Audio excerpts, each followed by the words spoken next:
I'm now gonna finish my glam and I'll be right back. All right guys, so I have finished my glam, and as you can Hey guys, it's Huda from Huda Beauty, and today we are doing another beauty dictionary. We're doing one of the most basic and very important parts of makeup, and that is baking 101. So I'm gonna teach you guys how to bake and how important it is in just some easy steps. I'm gonna grab a baking powder. Some people like to use translucent baking powders. I like to use baking powders that have pigments inside, so I'm gonna use my favorite here.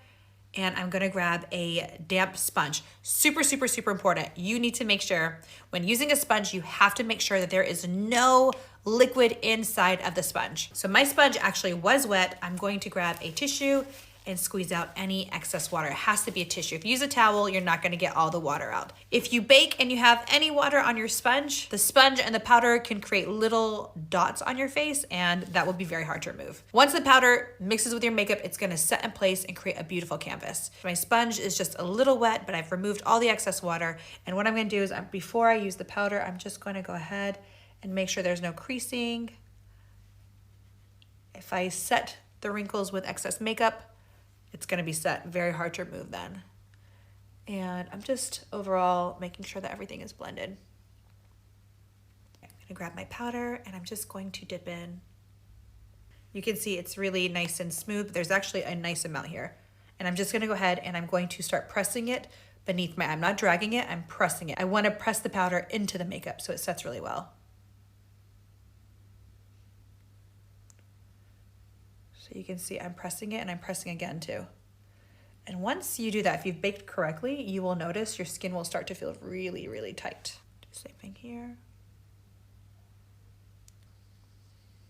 All right, we have baked the under eyes. I'm just gonna do a small amount to the chin here and around the laugh lines. This one, I'm just taking a small amount and I'm just pressing it. Now just to do a little shaping, now I am gonna just pull it along the jawline here. And the reason why I'm not setting it here is because I just want a small amount of highlight. I don't want it to be too extreme there. Same thing for here. And then I'm pushing into my chin here. Again, just dragging it along my laugh lines. If you want a light bake, you drag. If you want a heavy bake, you press. And I'm just gonna do my forehead here because that tends to get shiny. Baking really helps to kind of control shine, but also balance out the highlighting of the face too.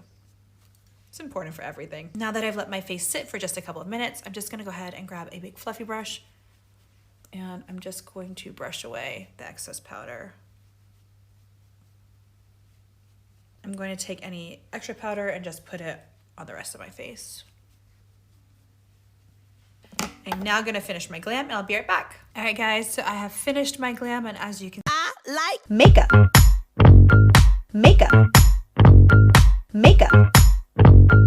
I love makeup. Oh my God. Makeup. I like makeup.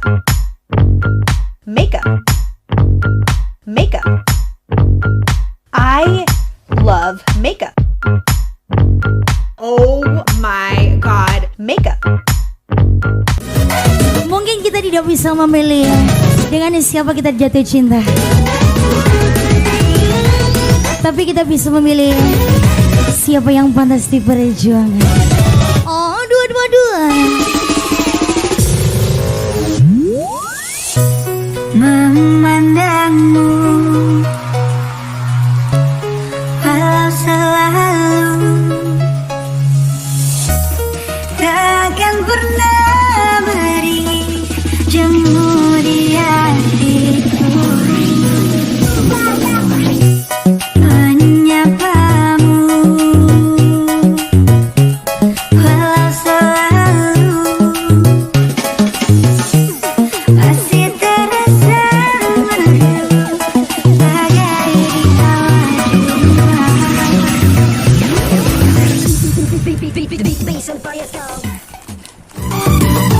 Jadi gini ya,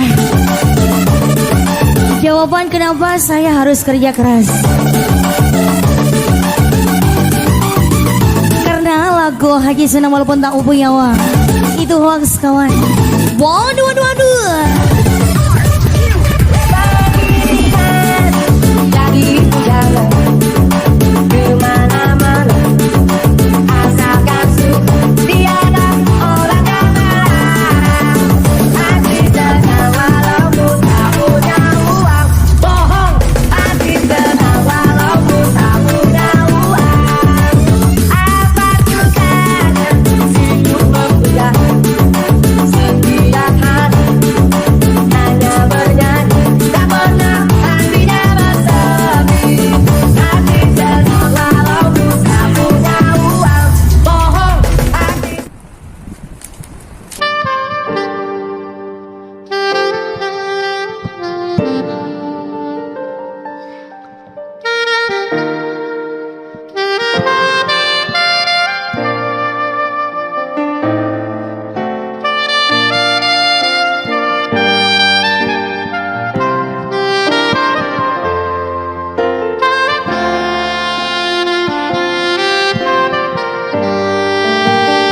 I've been cutting my own hair for the past 10 years, but I kind of remember what I used to ask the hairstylist. So you want to ask to have a U shape. So when I turn around, you'll see the ends of my hair makes a U shape. So even though I part my hair usually to the side, when I cut my own hair, I part down the middle, and you want to ask your hairstylist for a face frame. So what I do is I cut my bangs starting from here, and then my front pieces will come down and I'll layer it this way. I also ask for long layers because I like my ends of my hair looking thick. I've been cutting my own hair for the past 10 years, but I kind of remember what I used to ask the hairstylist. So you want to ask to have a U shape. So when I turn around, you'll see the ends of my hair makes a U shape. So even though I part my hair usually to the side, when I cut my own hair, I part down the middle, and you want to ask your hairstylist for a face frame. So